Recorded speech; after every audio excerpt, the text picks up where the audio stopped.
നമ്മുടെ ചുറ്റും യുവാക്കളിൽ പോലും പെട്ടെന്നുള്ള കുഴഞ്ഞു വീണുള്ള മരണം, ഹാർട്ട് അറ്റാക്ക് കാരണമായിട്ടുള്ള മരണം ധാരാളം കൂടി വരുന്നത് നമ്മൾ ന്യൂസിൽ എപ്പോഴും കാണാറുള്ള ഒന്നാണ്.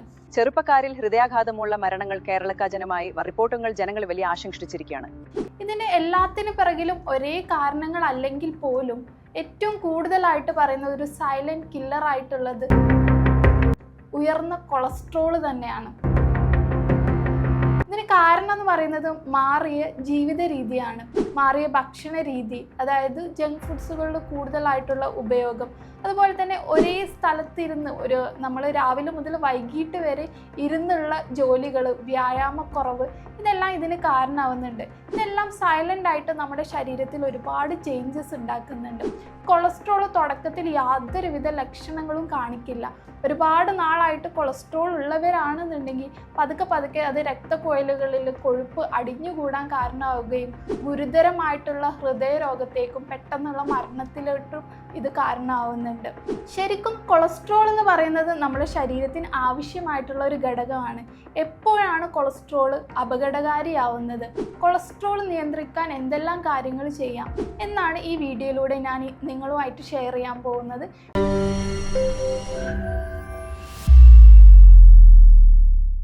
ഞാൻ doctor Fathima Tashwina from doctor Hiba Sarovia clinic Perinthalmanna. Cholesterol എന്നുള്ളത് നമ്മുടെ ശരീരത്തിൽ ഒരുപാട് ഫങ്ഷൻസിന് ആവശ്യമായിട്ടുള്ള ഒരു കൊഴുപ്പ് പോലെയുള്ള ഒരു ഘടകമാണ്.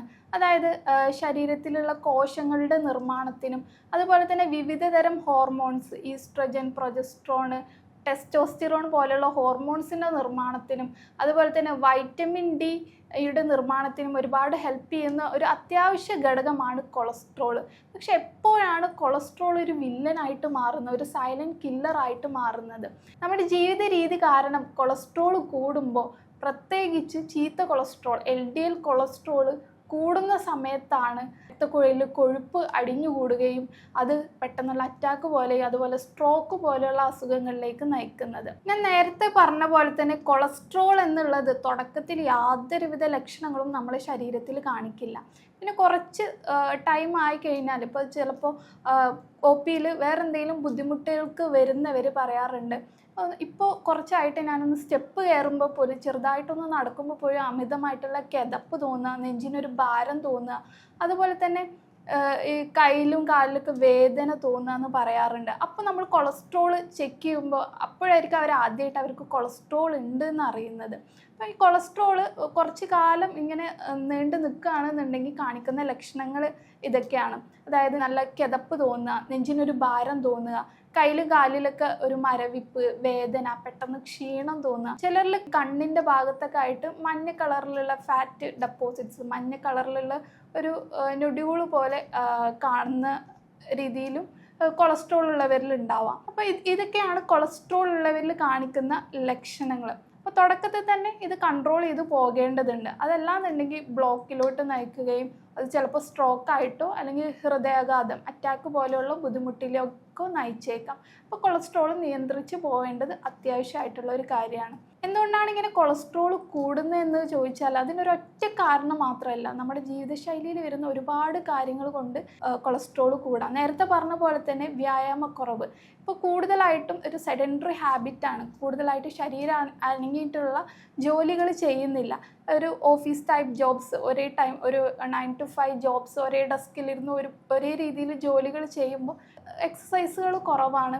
അതുപോലെ തന്നെ ഉയർന്ന മാനസിക സമ്മർദ്ദം, അതുപോലെ തന്നെ ഭക്ഷണങ്ങൾ കൂടുതലായിട്ട് പുറത്തുള്ള ഭക്ഷണങ്ങൾ, ജങ്ക് ഫുഡ്സ്, എണ്ണയിൽ പൊരിച്ചതും വറുത്തതും ആയിട്ടുള്ള ഭക്ഷണങ്ങൾ, അതുപോലെ തന്നെ അമിതമായിട്ടുള്ള മധുരം അടങ്ങിയിട്ടുള്ള പേസ്ട്രി, സോഫ്റ്റ് ഡ്രിങ്ക്സ് പോലെയുള്ള ഭക്ഷണങ്ങളും കൊളസ്ട്രോളിന് സാധ്യതയുള്ളവർ അല്ലെങ്കിൽ കൊളസ്ട്രോൾ ഉള്ളവർ ഒഴിവാക്കേണ്ടതുണ്ട്. ഇതിനർത്ഥം ഒരിക്കലും ഇഷ്ടമുള്ള ഭക്ഷണം കഴിക്കരുത് എന്നല്ല, പക്ഷെ എല്ലാത്തിലും ഒരു ലിമിറ്റ്, എല്ലാത്തിലും ഒരു മിതത്വം പാലിക്കേണ്ടത് അത്യാവശ്യമാണ്.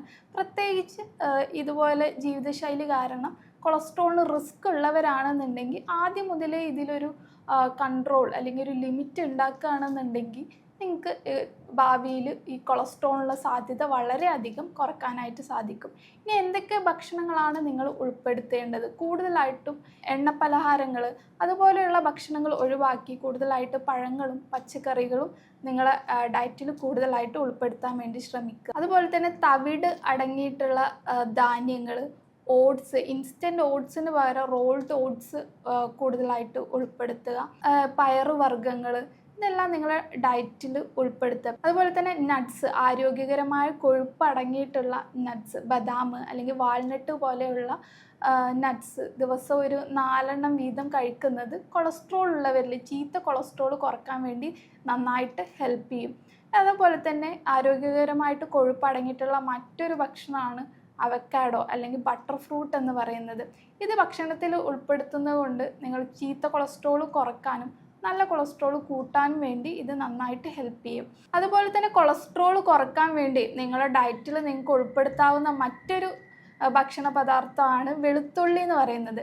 വെളുത്തുള്ളി ഡെയിലി ഒരു 1-2 അല്ലി നിങ്ങൾക്ക് കുക്ക് ചെയ്ത് ഉപയോഗിക്കുന്നതിനേക്കാൾ കൂടുതൽ റോ ആയിട്ട് പച്ചക്ക് 1-2 അല്ലി ജസ്റ്റ് ഒന്ന് ക്രഷ് ചെയ്തതിന് ശേഷം അല്ലെങ്കിൽ ചെറിയ കഷ്ണങ്ങളാക്കി മുറിച്ചതിന് ശേഷം നിങ്ങൾക്ക് സാലഡിലോ അല്ലെങ്കിൽ ജസ്റ്റ് ഒന്ന് ചവച്ചരിച്ച് കഴിക്കുന്നതോ നിങ്ങൾ ചീത്ത കൊളസ്ട്രോൾ കുറക്കാൻ വേണ്ടി ഹെൽപ്പ് ചെയ്യും. ഇതിലടങ്ങിയിട്ടുള്ള ആലിസിൻ കോമ്പൗണ്ടാണ് ഈ കൊളസ്ട്രോൾ കുറക്കാൻ വേണ്ടി, ചീത്ത കൊളസ്ട്രോൾ ആയിട്ടുള്ള LDL കുറക്കാനും അതുപോലെ തന്നെ നല്ല കൊളസ്ട്രോൾ ആയിട്ടുള്ള HDL കൂട്ടാൻ വേണ്ടിയിട്ടും ഈ ആലിസിൻ കോമ്പൗണ്ട്, ഈ ഗാർലിക്കിൽ അടങ്ങിയിട്ടുള്ള അല്ലെങ്കിൽ വെളുത്തുള്ളിയിൽ അടങ്ങിയിട്ടുള്ള ആലിസിൻ കോമ്പൗണ്ട് കൊളസ്ട്രോൾ കുറക്കാനായിട്ട് ഹെൽപ്പ് ചെയ്യുന്നുണ്ട്.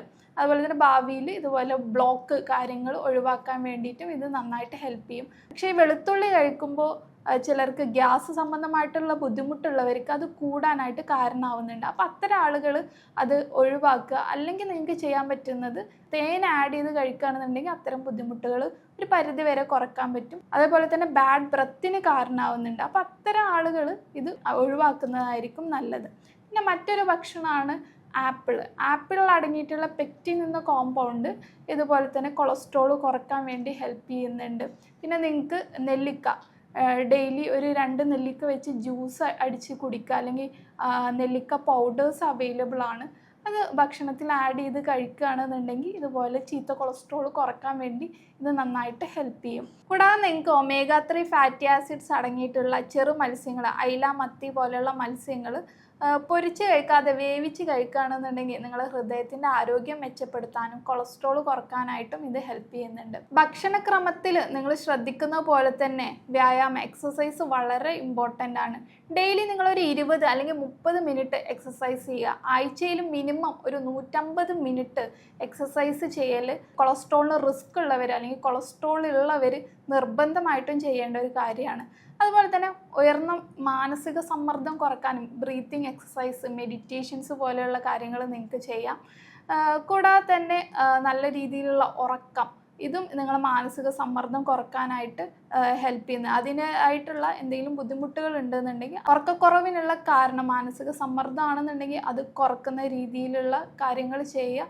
മറ്റെന്തെങ്കിലും മെഡിക്കൽ റീസൺസ് ഉണ്ടോ എന്ന് പരിശോധിച്ച് അതും ട്രീറ്റ് ചെയ്യൽ ഇമ്പോർട്ടൻ്റ് ആയിട്ടുള്ള കാര്യമാണ്. ഒരു 40 വയസ്സിന് ശേഷം പ്രത്യേകിച്ച് ഫാമിലി ഹിസ്റ്ററി ഉള്ളവരാണ്, കൊളസ്ട്രോൾ പാരമ്പര്യമായിട്ടുള്ളവരാണെന്നുണ്ടെങ്കിൽ, നിങ്ങൾക്ക് BP-യും അതുപോലെ തന്നെ പ്രമേഹം ഉണ്ടെന്നുണ്ടെങ്കിൽ നിങ്ങൾ തീർച്ചയായിട്ടും വർഷത്തിലൊരിക്കലോ അല്ലെങ്കിൽ 6 മാസത്തിലൊരിക്കലോ ലിപ്പിഡ് പ്രൊഫൈൽ നോക്കേണ്ടതുണ്ട്. കാരണം തുടക്കത്തിൽ തന്നെ ഐഡൻറ്റിഫൈ ചെയ്താൽ ജീവിതശൈലിയിലുള്ള മാറ്റങ്ങൾ കൊണ്ടും നിങ്ങളുടെ ഭക്ഷണ രീതി കൊണ്ടും എക്സസൈസ് കൊണ്ടും ഇത് നമുക്ക് പെട്ടെന്ന് കുറച്ചെടുക്കാവുന്നതാണ്. ഒരു അഡ്വാൻസ്ഡ് ആയിട്ട് പോയിട്ടുണ്ട് എന്നുണ്ടെങ്കിൽ, അതായത് നമുക്ക് ചെക്ക് ചെയ്യാൻ നമ്മൾ കുറച്ച് ലേറ്റായി പോയാൽ, പ്രത്യേകിച്ച് ഈ ഒരു ടെൻഡൻസി ഉള്ളവരിലാണെന്നുണ്ടെങ്കിൽ അത് പിന്നീട് ഹൃദയരോഗങ്ങളിലോട്ടും സ്ട്രോക്കിലോട്ടൊക്കെ നയിക്കാൻ കാരണമാവുന്നുണ്ട്. അപ്പോൾ തുടക്കത്തിൽ തന്നെ ഐഡൻറ്റിഫൈ ചെയ്യാൻ ഈ ഒരു റിസ്ക് ഉള്ളവരാണെന്നുണ്ടെങ്കിൽ 6 മാസത്തിലൊരിക്കലോ അല്ലെങ്കിൽ വർഷത്തിലൊരിക്കലോ ലിപ്പിഡ് പ്രൊഫൈൽ ചെക്ക് ചെയ്യേണ്ടതുണ്ട്. അപ്പോൾ ഒരിക്കലും കൊളസ്ട്രോൾ എന്നുള്ളത് ഒരു ദിവസത്തിൽ ഉണ്ടാകുന്നതല്ല, ഒരു ദിവസത്തിൽ നമുക്ക് കുറക്കാനും പറ്റുന്നതല്ല.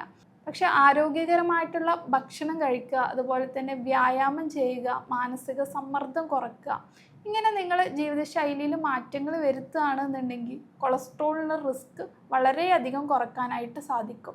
ഞാൻ ഈ പറഞ്ഞതിൽ നിങ്ങൾക്ക് എന്തെങ്കിലും സംശയങ്ങൾ ഉണ്ടെങ്കിലോ നിങ്ങൾക്ക് കൺസൾട്ടേഷന് വേണ്ടിയോ എന്നെ കോൺടാക്റ്റ് ചെയ്യാവുന്നതാണ്. ഞാൻ doctor Fathima Tashfina from doctor Hiba Sarovia clinic Perinthalmanna.